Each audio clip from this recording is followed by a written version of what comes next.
All right, Krystal, what's on your radar? Well, now that the dust is settling on the 2020 election, sort of anyway, we're getting a better look at exactly why it is the Democratic Party underperformed their lofty expectations, barely winning the presidency, failing to take the Senate, and shrinking their House majority significantly. Now, in the immediate aftermath, you will recall, of course, that centrists like Congresswoman Abigail Spanberger were quick to assign blame to, where else? The left. This in spite of the fact that the party is led by one Joe Biden, with its congressional strategy spearheaded by noted squad antagonist Nancy Pelosi. In particular, Spanberger in explaining her own tight race and Jim Clyburn explaining Jamie Harrison's big South Carolina loss pointed to the unpopularity of the defund the police slogan, a critique that Joe Manchin memorably articulated as defund my butt. And fair enough. Certainly not that popular of a slogan, but a closer look at the facts and data would indicate that these centrist explanations are nothing more than a convenient excuse to shift blame for their own poor campaigns and failed ideology. So, let's start by looking, as Waleed Shahid and others have done, at the actual GOP attack ads that were run against these embattled Democratic centrists. As it turns out, they didn't mention defund the police much really at all, and they were much more likely to trash candidates for their association with Nancy Pelosi than they were to talk about socialism or AOC. Now, in the case of both Jamie Harrison and Debbie Mucarsel-Powell, a first-term congresswoman and noted Bernie hater who just lost her race in Florida, Republican ads focused on branding them as rich, as corrupt, and out of touch. Here, for example, is a frankly fantastic ad from the National Republican Campaign Committee. When Debbie Mucarsel-Powell backed forgivable loans to businesses, she claimed they were for small businesses. But the bigwig executive at one of the biggest public companies to score $10 million plus, Debbie's husband. Now, Mucarsel-Powell is co-sponsoring big payroll tax hikes on small business. Debbie didn't just step on the little guy. She took the money, turned her heel, and ran. That's unforgivable. NRCC is responsible for the content of this advertising. Weirdly, the centrist post-election analysis hasn't included any self-reflection on how the Democratic Party's corporatism and personal corruption proved damaging to them at the ballot box. Wonder why? Meanwhile, Jamie Harrison was hit with an ad from Lindsey Graham that not only tied him to Nancy Pelosi, but also Hillary Clinton and John Podesta. The ad concludes by using Harrison's party ties and hedge fund lobbying to brand him a high-paid liberal lobbyist. Getting into all of that isn't nearly as fun and easy as blaming AOC, though, right? Even Spanberger herself, the chief pusher of this blame the left narrative, was hit much more with some Islamophobic attack ads over her time teaching at a Saudi school than she ever was with any affiliation to the squad. One attack ad that does actually mention defund the police goes in even harder on the fact that Spanberger voted with Nancy Pelosi 90% of the time. Of course, all of this is rather inconvenient for the narrative that Democratic blue dog failures were somehow the fault of the left, as is the fact that left-wing policies from minimum wage hikes to paid leave to drug decriminalization were dramatically more popular than any of these corporate milquetoast candidates that Democrats absolutely love to prop up. And of course, if you think about the Democratic branding problem for more than 10 seconds, it makes a lot of sense, guys, because somehow everyone temporarily memory hold the fact that the Democratic Party brand has been terrible for a long time now. In fact, in recent years, the party hit its lowest approval rating during the Obama era, in November of 2014 to be precise, before anyone had ever heard the name Alexandria Ocasio-Cortez. The truth is, the Democratic Party was decimated during the Obama years, but no one really paid all that much attention to the extent of the damage because Democrats kept their hold on the White House. I went back and I looked at my post-2016 autopsy, which I penned the day after Trump won. All the problems and risks for Democrats and very necessary course corrections were clearly evident then. I wrote that Democrats had, over the Obama years, lost the House and then lost the Senate, that 24 states at that time were fully controlled by Republicans, and that nearly 1,000 state legislative seats had been lost.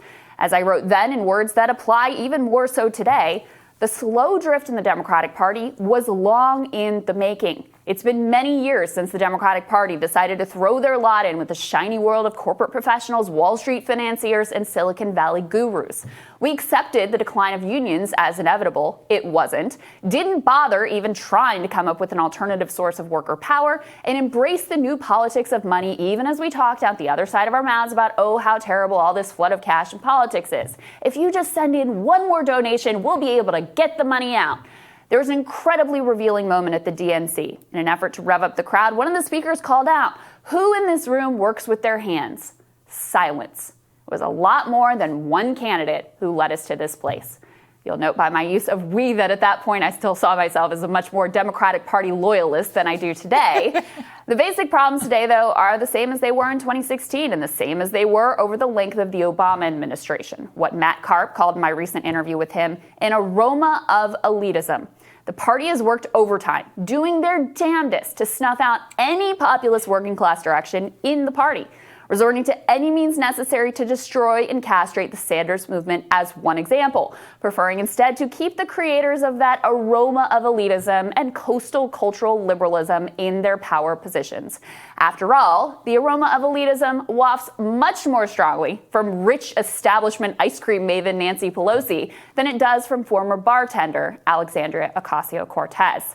Not to mention that the decision to play games with a desperately needed stimulus package lies squarely at the feet of Nancy Pelosi. She also helped architect the resistance strategy of obsession with Russiagate, the elite machinations of Ukrainegate, and, of course, impeachment. The people who have been responsible for destroying the Democratic Party over decades find a new scapegoat every cycle to explain what is clearly their own failings. Last time, Bernie didn't do enough to help Hillary. This time, I guess the left did too much. The truth is that the fault lies not in their progressive stars, but in themselves.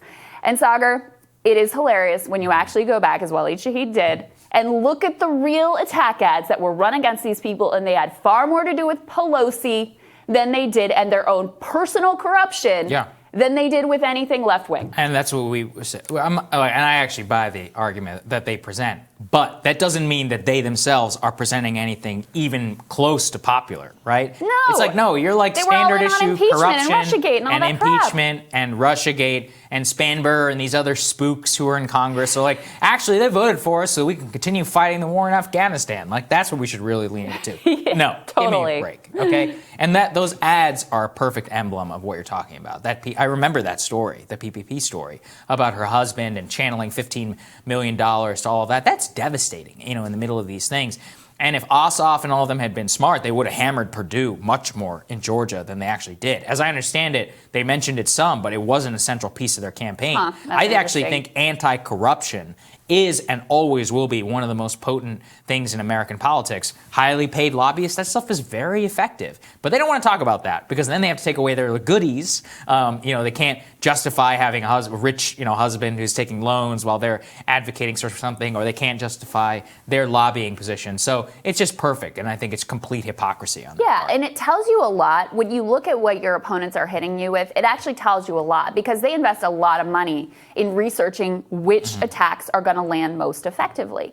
And so clearly, Jamie Harrison in South Carolina, the thing they hit him with was association with Pelosi, his time as a lobbyist, the fact they have this line in there about how he lobbied for a hedge fund that foreclosed on Katrina victims, right? So it was all this sense of like, you are part of the problem. You're making money off of everybody else's pain. That's what the critique was majorly focused on. And you can understand why that would land so much more effectively than any of the things that they floated as the problem. And look, I'm perfectly willing to admit that defund the police is not a popular slogan, right? But also none of these people ran on that slogan. Joe Biden went out of his way to say, I'm not for that. And so I think that they found that people just not really buying that these incredibly centrist, like milquetoast candidates actually were going to do anything with that. I think it was both a referendum on what they think that might have been scary, but also a referendum on their what they also stood for. And so when you have both, or you have nothing,